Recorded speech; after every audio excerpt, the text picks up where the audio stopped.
Thomas Mercer had never intended to become obsessed with 19th-century German philosophy.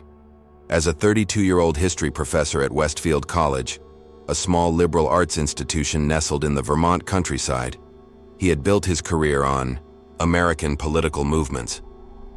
But during a particularly harsh winter, while nursing wounds from his breakup with Catherine, he found himself drawn to Arthur Schopenhauer's works. It began innocently, academic curiosity about philosophical pessimism, following his emotional turmoil. But as snow piled against his cottage windows and the days grew shorter, Thomas immersed himself deeper into Schopenhauer's writings, particularly on women, finding strange comfort in the philosopher's bitter perspectives. "Perhaps there's wisdom here," he muttered one evening, fireplace casting dancing shadows across weathered pages. His small cottage, once a shared sanctuary, now became his intellectual fortress. Books piled on every surface, all open to passages where Schopenhauer discussed the fundamental nature of women and relationships. When spring semester began, Thomas's proposed seminar, Controversial Perspectives in 19th-Century Philosophy, found its place in the course catalog. His department chair, Dr. Lawrence Hoffman, had raised an eyebrow but approved it with a warning. "Just keep it academic, Thomas. These topics can become heated." The classroom assigned to the seminar was one of the oldest on campus. Wood-paneled walls darkened with age, tall windows that let in streams of afternoon light. 8 women and 4 men filled the 12 seats around the table, all looking expectantly at Thomas. Among them was Maya Chen, a graduate student whose reputation preceded her. At 26, she had already published 2 papers in respected journals and was known for her incisive questioning. Her dark hair was pulled back in a practical ponytail, and she regarded Thomas with polite but measured interest. When the 3rd session arrived, Schopenhauer, on pessimism and gender, Thomas noticed his hands trembling slightly as he arranged his notes. Schopenhauer believed that women were intellectually inferior and suited primarily for child-rearing, Thomas stated, trying to keep his voice neutral. He warned men about what he called women's natural duplicity and manipulation. The room temperature seemed to drop. Several students shifted uncomfortably. "Professor Mercer," Maya said, leaning forward slightly, "do you endorse these views you're presenting so enthusiastically?" Thomas felt heat rise to his face. "I present them for academic discussion, Ms. Chen. Nothing more." "Of course," Maya nodded, her expression unreadable. "I just noticed that your tone changed dramatically when you began discussing this particular aspect of Schopenhauer's philosophy." February in Vermont brought relentless snow and bitter cold. Thomas's cottage became increasingly isolated as drifts piled against the doors and windows, mirroring his growing social withdrawal. Invitations from colleagues went unanswered. Weekly trivia nights continued without him. Even his regular calls with his sister in Boston became shorter, more perfunctory. Instead, Thomas spent evenings annotating Schopenhauer's essays, finding parallels between the philosopher's warnings and his own failed relationship. 3 years together, and now Thomas saw their entire history through a distorted lens. Catherine's request for emotional support recast as manipulation, her career ambitions as selfishness, her departure as inevitable female fickleness. His colleague and longtime friend, Dr. Eleanor Winters from the psychology department, finally cornered him for their monthly lunch at the faculty club. They had started at Westfield the same year and had developed an easy friendship based on shared academic interests. "You're looking rough," she said without preamble. "And you've missed game night 3 weeks running." "Been busy," Thomas replied, studying the menu he knew by heart. "This new seminar has me doing extra research." Eleanor stirred her tea thoughtfully. "Research on Schopenhauer, I hear. Specifically his views on women." "Let me guess. Maya Chen has been particularly talkative." "Thomas, what's going on? This obsession, it's becoming something unhealthy." "I'm not obsessed," he interrupted sharply. "It's an intellectual exploration. There's a difference between exploring ideas and becoming consumed by them," Eleanor said quietly. "Your friends are worried. I'm worried. You've changed since Catherine left." Maybe I've just seen more clearly, Thomas replied, his voice tight. Eleanor's eyes reflected concern. That's what worries me most. You're not seeing more clearly.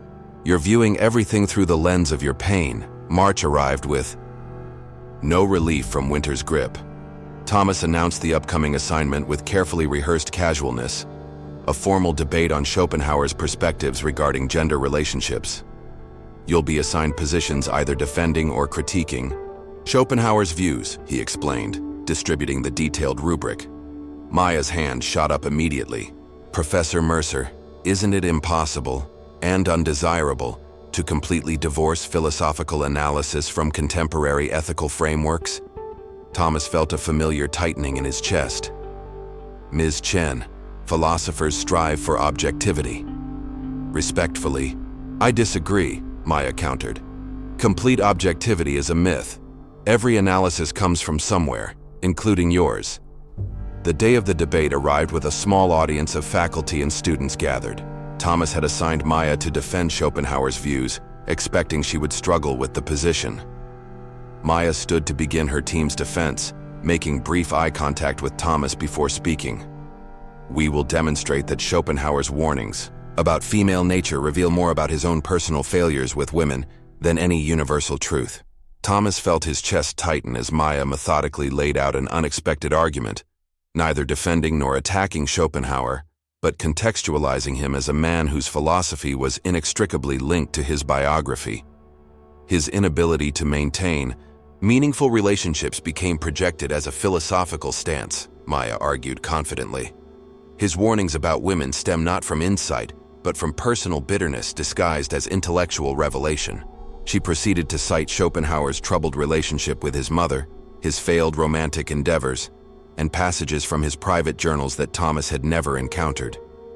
When she finished, the class erupted in appreciative discussion. Thomas felt strangely betrayed, even as he recognized the academic strength of her analysis. Excellent critical thinking, Ms. Chen, he said, voice tight. Though I believe you've missed several nuances in the text. Perhaps, Maya replied, meeting his gaze steadily. Or perhaps some texts don't deserve the benefit of nuanced interpretation when their core premise is fundamentally flawed. The debate marked a turning point.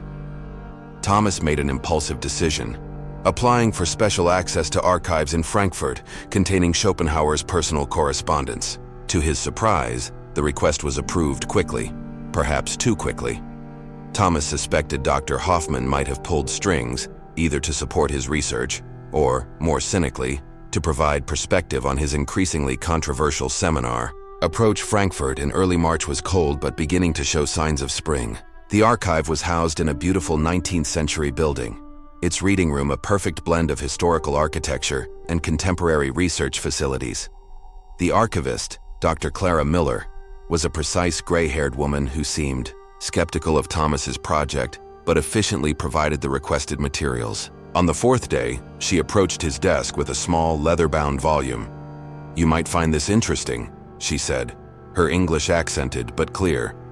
"It's a personal journal from 1822 to 1825, rarely requested by researchers." What Thomas discovered wasn't what he expected. The private writings revealed a man deeply wounded by his mother's rejection. More revealing were Schopenhauer's accounts of romantic rejection. His awkward attempts at courtship were documented in painful detail, along with his rationalizations for why the women who declined his advances were intellectually inferior or morally suspect. Thomas recognized uncomfortable parallels to his own recent emotional state, the way he had recast Catherine's legitimate complaints about his emotional unavailability as female irrationality. On the sixth day, Thomas discovered correspondence between Schopenhauer and his friend Johann Gwinner that triggered a profound realization. In one particularly revealing letter, Schopenhauer himself admitted, "Perhaps my treatise on women speaks more to my disappointments than to any universal truth. In my darkest moments, I wonder if philosophy merely provides intellectual dressing for wounds that never properly healed." Thomas sat back in his chair, the weight of realization settling uncomfortably in his chest. Thomas returned to Vermont as the first genuine signs of spring appeared on campus. His seminar was heading into its final weeks. but his conviction had been shaken by what he'd discovered in Frankfurt. During his first session back, Thomas found himself hesitating before presenting Schopenhauer's ideas, qualifying them in ways he hadn't before. It's important to consider these views in the context of the philosopher's personal experiences, he heard himself saying, echoing Maya's argument from the debate. After class, Maya approached him about her final paper topic. I was wondering if I could explore Schopenhauer's views in light of his personal biography. I've been researching his relationship with his mother and his failed romantic endeavors. Thomas felt a chill run through him at the parallels to his own research. That's actually quite relevant. I've recently been considering similar connections myself. Really? Maya looked genuinely surprised. I thought you were firmly in the separate the philosophy from the philosopher camp. I'm reconsidering my position, Thomas admitted, experiencing an unexpected sense of relief. My research in Frankfurt led me to some of Schopenhauer's private correspondence that suggests he himself questioned whether his views on women were objectively philosophical or subjectively biographical. Maya's expression shifted from surprise to cautious interest. She revealed her personal connection to the topic. Her father had abandoned her family, then written a self-published book about how Asian American women like her mother were manipulative, using selective quotes from philosophers including Schopenhauer to justify his perspective. It taught me early that men often use intellectual frameworks to justify emotional reactions, she explained. Philosophy, religion, evolutionary psychology, they become shields for hurt feelings and wounded pride. Not just men, Thomas found himself saying. But yes, I take your point. That evening, as Thomas worked on revising his syllabus, he found himself looking at a photograph he had turned face down months ago. Himself and Catherine at a departmental holiday party, both smiling. For the first time since their breakup, he allowed himself to remember not just the painful end, but the genuine connection they had shared. April brought a dramatic transformation to campus. Dormant trees burst into pale green leaf, daffodils lined walkways, and students studied on blankets spread across the quad. The physical renewal paralleled Thomas's internal shift, painful but ultimately regenerative. As the seminar entered its final weeks, Thomas surprised his students by presenting his findings from Frankfurt, alongside contemporary feminist critiques of Schopenhauer's work. Philosophy doesn't exist in a vacuum, he told the engaged class. Even the most brilliant minds can be clouded by personal experience, cultural limitations, and emotional wounds. The challenge is to recognize those influences without dismissing valuable insights that might exist despite them. Students who had become disengaged earlier in the semester re-engaged, participating more actively in discussions. Thomas found himself looking forward to seminar days, experiencing a renewed enthusiasm for teaching. After class one Thursday, Thomas encountered Eleanor crossing the quad.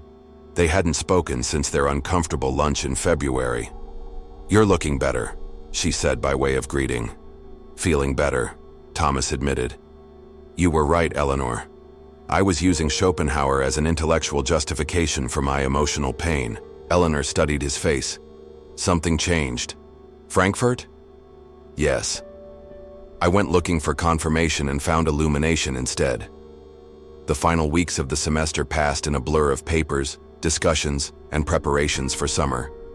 Thomas gradually reintegrated into campus social life, attending Friday trivia nights and rebuilding connections he had allowed to wither. His seminar's final assignment shifted to examining how personal experience shapes philosophical thought. Students embraced the challenge with enthusiasm, producing some of the most insightful work Thomas had seen in years. Maya's paper was particularly thoughtful, drawing parallels between Schopenhauer's warnings and modern internet communities that embrace similar views.